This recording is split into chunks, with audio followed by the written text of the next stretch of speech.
Hi, Jim here with another super happy awesome movie time special. Alright, this one needs a little bit of setup. My father loves car racing and car racing movies. I, however, do not. Therefore, as a special Father's Day episode, I've decided to review the movie Le Mans. Dad, I do this out of love.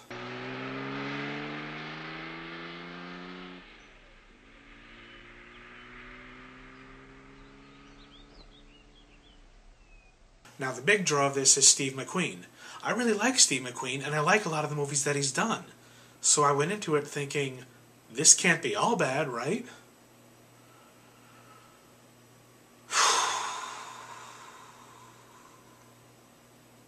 Hey, ever watch a racing movie and think, this is really good, but what I really like to see is more long and realistic racing scenes? Yeah, me neither. Because realism in sports movies is boring.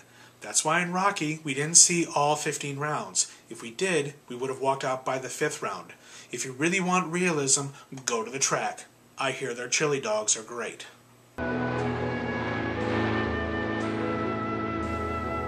Wait, isn't this how the Italian Job started?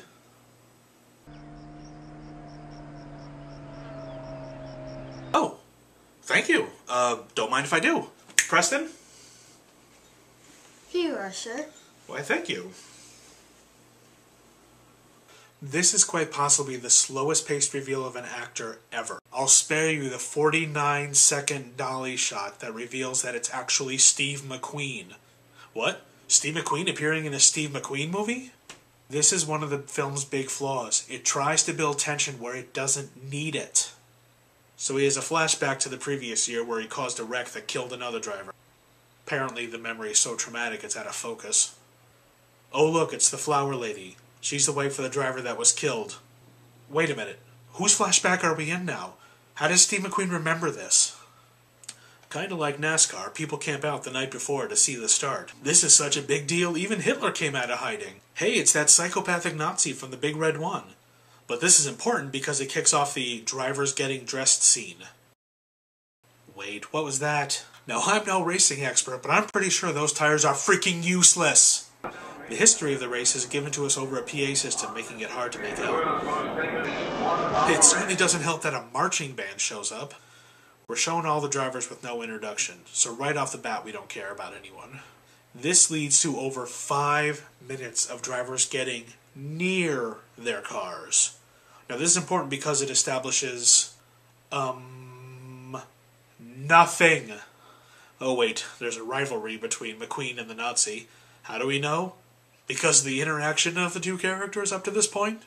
No, because we hear it over the PA system.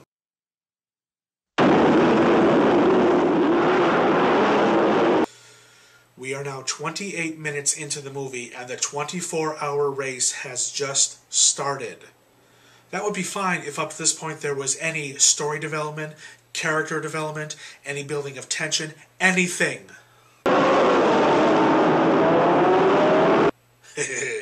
Hear that? Hope that sound doesn't get on your nerves because there's going to be an awful lot of it.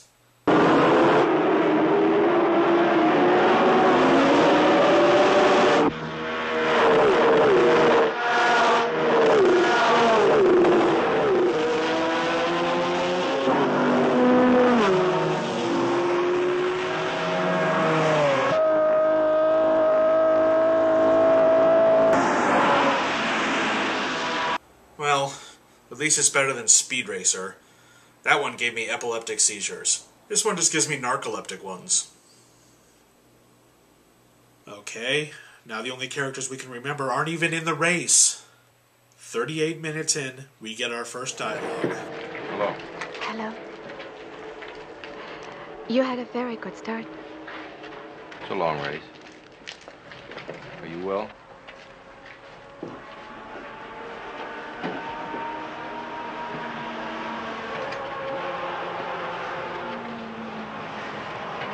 Excuse me.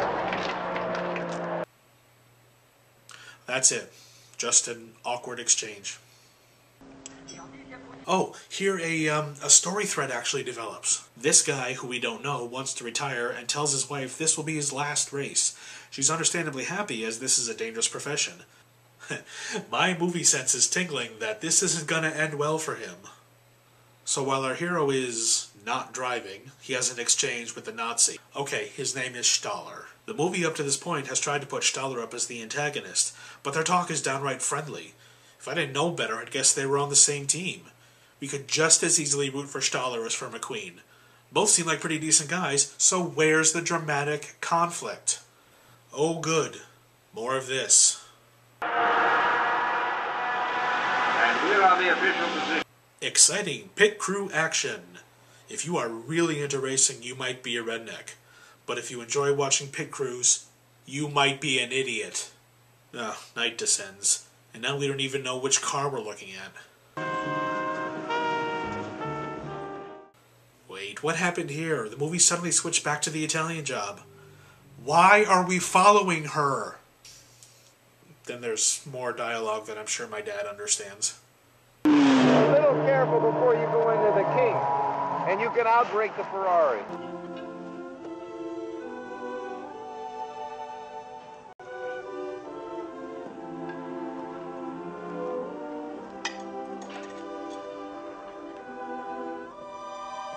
Bonsoir, Monsieur Delaney. Bonsoir.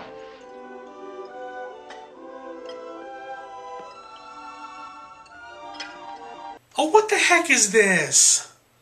It seems to be the only seat left. Can you sit down? The only seat left? There's empty tables everywhere. This is the worst pickup line ever. I should know. Now here's something interesting going on. Steve McQueen is actually a good actor, and this scene shows it. His style is very subtle, always like he has something important to say, but just can't bring himself to say it. This is what the movie should be about. Instead, we get back to... Finally, something happens. Staller spins out, which causes another car to fly off the track. McQueen ends up in his own wreck. Yep, that's right. He was rubbernecking. But he's okay and gets taken to the hospital trailer where, oh, what the heck is she doing here? So McQueen is out of the race. He gives some awkward advice to the other drivers on his team, and he admits to the coach that it was his fault, and then doesn't see any reason to hang around. Not a team player, this one. But wait, he meets up with Lisa again for more awkward time. But what is so important about driving faster than anyone else? Thank you. Okay, McQueen, let's hear it. Make me understand this. Racing's important to men who do it well. When you're racing, it's life.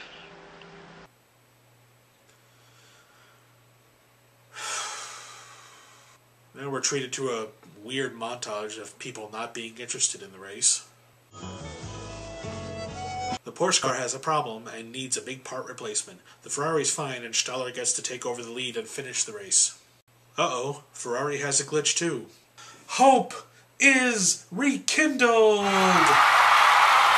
The coach makes the decision to pull the other driver and put McQueen in again. Why not? He's destroyed his car because he wasn't paying attention, he hospitalized the driver he crashed into, and last year caused an accident that killed the driver. Yeah, this is your go-to guy. So McQueen replaces the other driver, who, in case you forgot, was the guy from way back in the beginning who told his wife he was retiring. And does his coach break the news to him?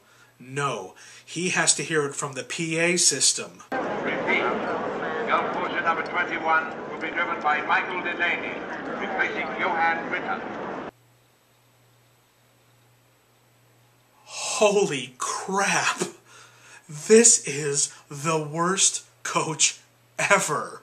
I figured this guy was gonna die in a crash, but I guess public humiliation is just as good. The cars finally get fixed and back on the track, but all that time in the pit put two other cars ahead of them. Our hero and his rival are now battling for third place. The lead car's tire goes conveniently flat, giving the Porsche team the lead, but Staller gets ahead of McQueen and is closing in on the leader. I have you now. But McQueen nudges Staller back, But giving the victory to... The character name is Larry Wilson. Nope, I don't remember him either. McQueen and Staller have a moment where they acknowledge their relationship has not changed one bit. McQueen and Lisa seem to be a bit closer, but who cares? So that's it. My big problem with this movie? Nothing happens. We don't care about anyone in it, the race is hard to follow, and there's no plot. Well, it did deliver on the realistic racing, but why didn't Steve McQueen just make a documentary about this race? The people who are really into it would have liked it a lot better, and we wouldn't have to suffer through this feeble attempt at a story. Really, this movie was made for a very small audience. But I guess when you're as into cocaine as Steve McQueen was when he made this movie, watching cars go really fast in a circle seems like a great idea. So that's it. Thanks for getting through this with me. And Dad, even though I really hate this movie, I still love you.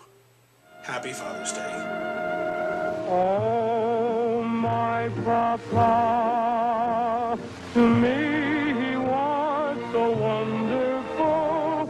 Oh, my papa, to me he was so good.